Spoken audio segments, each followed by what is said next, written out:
Apat na 'wag mong gagawin sa iyong pera. Una is, 'wag kang makipagsabayan sa social media. Kasi alam mo madalas kapag nag-travel yung kaibigan mo, hindi ka pa tatalo talagang magta-travel ka rin at bobonggahan mo pa. Kaya madalas nababaon pa tayo sa utang dahil dito. And then pangalawa, 'wag bumili ng bagay na bumababa ang value. Ito yung kailangan kasi 'wag nating gagayahin yung karamihan na naka-focus lang sa expense at sa liability, sa utang, sa mga gastos at utang.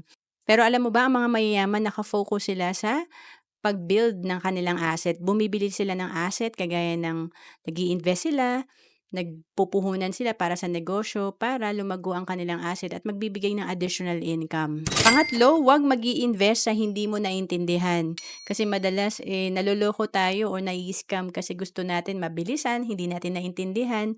Gusto na natin kumita agad na malaki at mabilisan ang period na makuha agad natin yung kita.